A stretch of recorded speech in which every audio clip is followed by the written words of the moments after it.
सभी लोगों को प्रणाम। पहला नमस्कार। कैसे हैं आप सब लोग।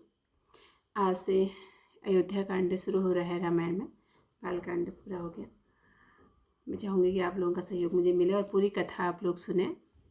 तो अयोध्या कांड शुरू करती हूँ आज से।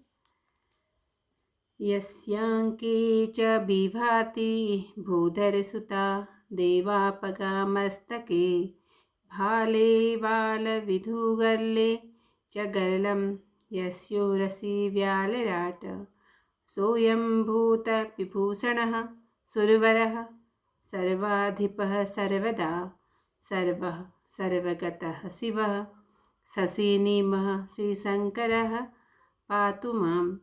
जिनकी गोद में पार्वती जी, सिर पर गंगा जी, माथे पर नवीन चंद्रमा, कंठ में हलाहल विष और हृदय पर सर्पराज शोभायमान है, ऐसे भस्म से विभूषित देवताओं में श्रेष्ठ, सबके स्वामी, संहारकर्ता, सर्वव्यापी, कल्याण रूप चंद्रमा के समान गौरवर्ण श्री शंकर जी सदैव मेरी रक्षा करें।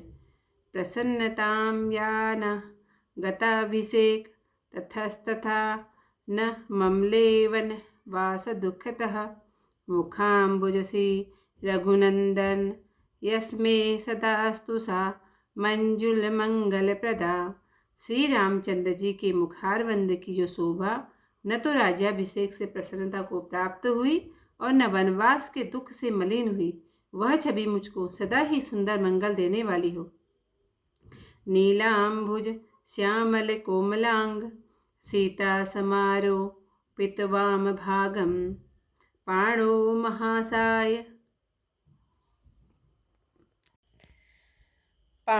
महासाय कचारु चापम नमामि रामम रघुवंशनाथम। नीलकमल के समान श्याम वर्ण और कोमल अंग वाले सीताराम जी वाम भाग में विराजमान किए हुए और हाथों में अमोघ बाण और सुंदर धनुष लिए रघुवंश के स्वामी श्री रामचंद्र जी को मैं प्रणाम करता हूँ। श्री गुरु चरण सरोज रज निज मन मुकुर सुधारी वरनौ रघुवर बिमल जसु जो दायक फल चारि। जब ते राम ब्याहि घर आए नित नव मंगल मोद बधाए। भुवन चारि दस भूधर भारी सुकृत मेघ बरसहि सुख बारी। रिद्धि सिद्धि संपत्ति नहीं सुहाई उमगी अवध अम्बुदि कहूँ आई। मणिगणपुर नर नारी सुजाति सुचि अमोल सुंदर सब भांति। कहीं न जाए कछु नगर विभूति जनु ऐतनीय विरंचि करतूति। सब विधि सब पुरलोक सुखारी राम चुक चंद्र मुख चंदु निहारी। मुदित मातु सब सखी सहेली फलित विलोकी मनोहर बेली। राम रूप गुणशील सुभाऊ प्रमुदित होई देख मुनिराऊ। एक दिन विश्वासु तहाँ कियो गान गंधर्व सुनि प्रसन्न हवे स्वरूप तहि कहो रहन हित सर्व। सो कह इंद्र देश बिना मैं न सकत रही अंत। कहो के कई वसत है हमरे बल सुरकंत।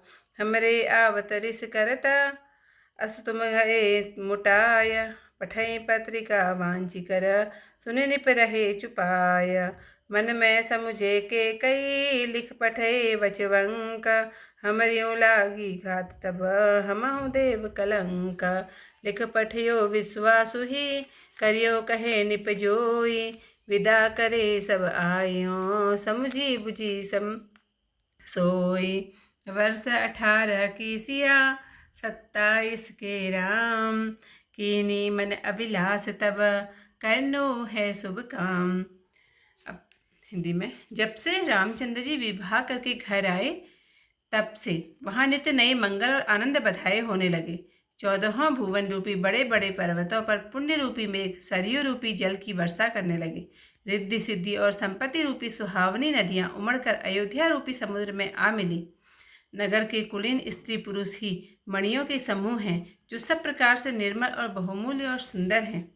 पुरी का ऐश्वर्य कुछ कहा नहीं जाता। मानो ब्रह्मा जी की कारीगरी इतनी ही है। सब प्रकार से सब नगरवासी रामचंद्र जी के चंद्रमुख का दर्शन करके सुखी हैं। सब माताएं और सखी सहेलियां अपनी मनोहर रूपी वेली को फलती देख प्रसन्न हैं। राम जी के रूप गुण और उत्तम शील स्वभाव को देखकर सुनकर राजा दशरथ प्रसन्न होते हैं। एक दिन विश्वासु गंधर्व में वहां आकर गान किया। उसे सुनकर सबने प्रसन्न होकर उससे अपने नगर में ही रहने को कहा। उसने कहा कि इंद्र की आज्ञा के बिना मैं किसी अन्य स्थान पर नहीं रह सकता। तब कैकई ने कहा, इंद्र तो हमारे ही बल पर अपने लोक में बसता है, हमारे यहाँ आने से इंद्र रीस करेगा। ऐसे तुम अभिमान में फूल गए हो। तब एक पत्री लिखकर भेज दी, जिसे पढ़कर राजा इंद्र चुप हो गए। इंद्र ने मन में विचार किया कि कैकई ने तीक्ष्ण वचन लिखकर भेजे हैं, हमारी घात लगेगी तब हम भी कलंक लगा देंगे। यह सोचकर इंद्र ने विश्वासु को लिख भेजा कि जैसे राजा दशरथ कहें वैसा करो। तब वे विदा करें जब वे विदा करें तब तुम समझ बूझ कर आ जाना। तब श्री जानकी जी 18 साल की थी और महाराज रामचंद्र जी 27 साल के हुए। तब मन में अभिलाषा की कि अब देवताओं का कार्य करना है। तो आज का अध्याय यहीं पर समाप्त। कल को अयोध्या कांड में नए अध्याय नई चौपाइयों के साथ फिर मिलती हूँ। धन्यवाद।